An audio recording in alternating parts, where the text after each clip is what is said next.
talking about, we can go into Naomi since that was more fresh. What we just kind of brought it up a minute ago. I really am liking where they're going. I was watching you and Corey talk last week about episode 2, and I was just like, at that point, I hadn't watched it yet, but I didn't really care about spoilers. Like, we always share spoilers on here. Didn't really care because I wasn't that invested in the show. But I was like, I'll watch it later. It sounds okay. It sounds better than the first episode, and it was. But then I watched the third one, and I was like, okay. When they find out, she finds out her parents knew about all this, and her parents find out that she knows about all this, and then it's like all this stuff happening that, wow, we didn't expect to see this early, because the way they were doing it, you would think that it was going to be a secret from the parents the whole time. It kind of gives me a vibe of Superman and Lois in a sense, because like her dad's a military guy, and she's like, and she was in trouble on the last episode, and she didn't know, but he like delayed inspecting this area so they wouldn't find her. And I'm really intrigued by the disc thing when they put it in the thing, and it kind of reminded me of putting a CD in the microwave.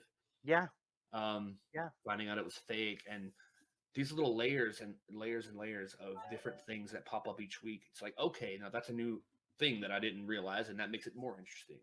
I think what's interesting about Naomi is so often we go into a lot of these shows like Superman, Lois, or Batwoman, or Arrow, and we are already kind of familiar with the characters and their backstory.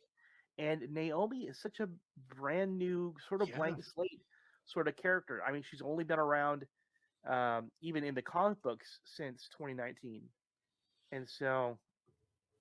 And yes, Corey points out Earth 29, so we know what their Earth designation is. We know it's not Earth Prime, which we knew it wasn't Earth Prime anyway, but still.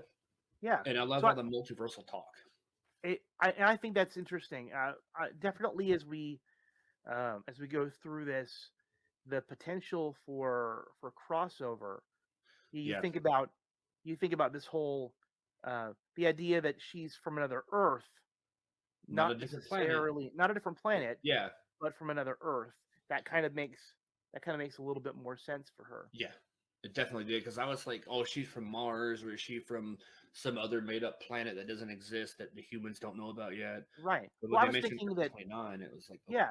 I mean, we know about planets like Krypton. I was thinking Krypton, Mars. That she was coming from another planet where, much like Superman himself, that coming to Earth made his powers emerge because of the sun. I was thinking that maybe Naomi had a similar kind of situation, but I think it's been interesting seeing the development of her abilities. Oh, yeah. I had thought that she was just going to have powers like Superman, flight and strength and so forth. And as we find out, her power set is much more varied than we would have thought.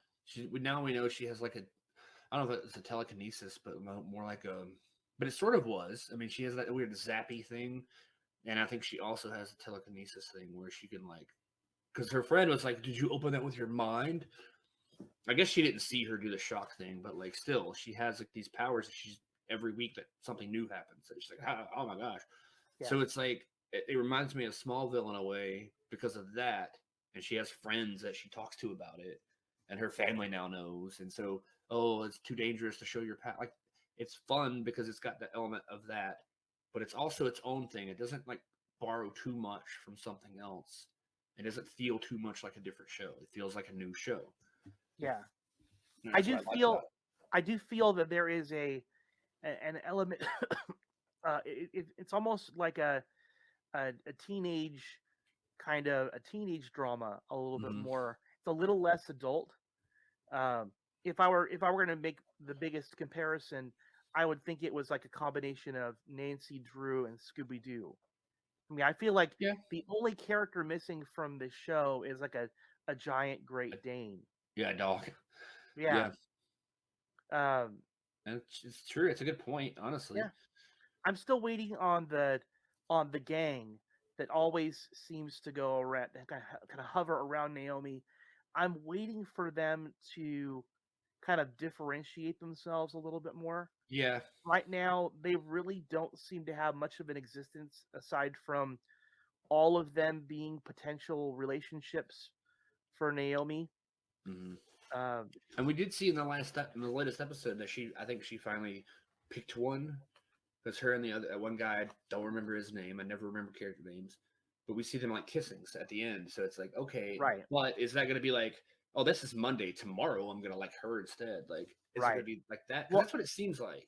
yeah, I think it was Nathan, and Nathan was Yeah. her ex. So they had been together before, Okay. Yeah. and then now they've come back. And Nathan is played by Daniel Pug. Um, I do wonder how Anthony and Lourdes and Annabelle will handle that. Whether they're just gonna be like Yeah. super cool, or Jealous. yeah. I mean, I guess it may the whole idea about Naomi is that she is polyamorous, right? So Yeah. That's a um, little interesting too. it is. They kind of jump into that without explaining it, and part of me goes, I'm thankful that they didn't. That they've really just kind of they've delved into it without making it a focus of the show. Yeah, and that's going back to Ghostbusters for just a second. That's what I liked about the Phoebe character because they dropped little pieces to say, hey, she's on the spectrum, but without flat out saying this is what's going on with this character. Right. And I loved that because when I first saw the movie, I didn't think about that. Saw someone talking about it. I'm like, wait a minute, what? And I watched it again. I'm like, oh, yeah, I can totally see that. But they normalized it. It wasn't like, oh, look at me, look at me, look at me. Let's focus on this one aspect. It just was there. Yeah. And I I think will that was say awesome. yeah, I will say that what I did enjoy about this very last episode was in regards to Dee's character. Mm-hmm. Dee's played by Alexander Wraith, um, and which is funny because his last name is Wraith, Yeah. um, you know, and he's this angelic kind of character.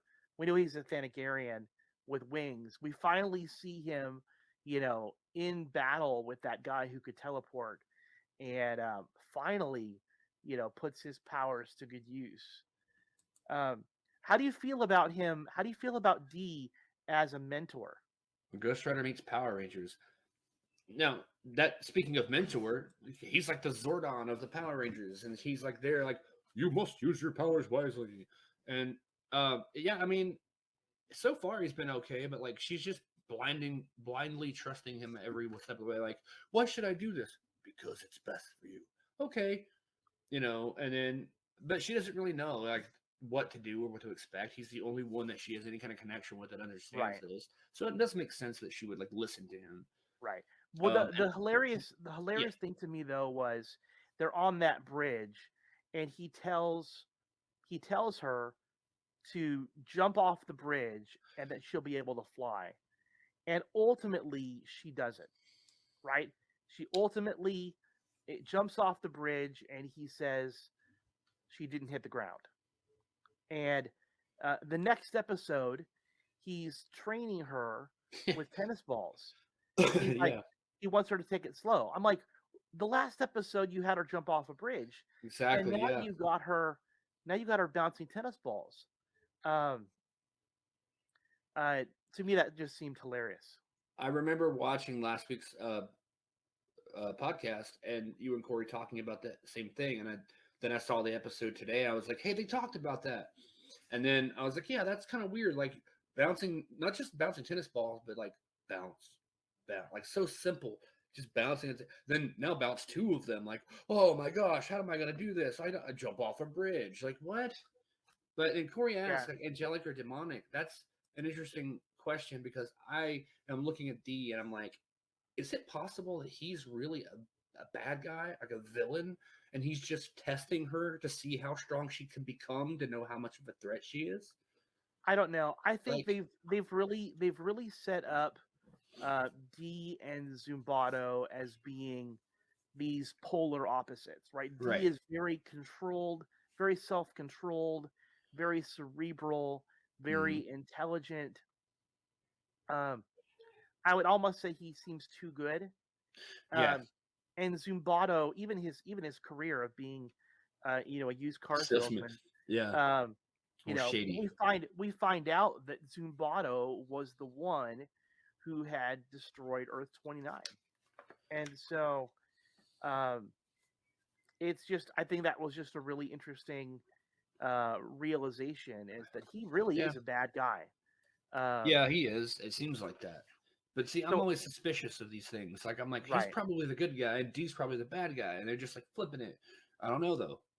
Yeah, we'll see what happens. We'll see what happens. I think we're still learning. I am curious. I know that we see a lot of scenes where Naomi, played by Kaci Walfall, that she is often, skateboarding wherever she goes. Yeah.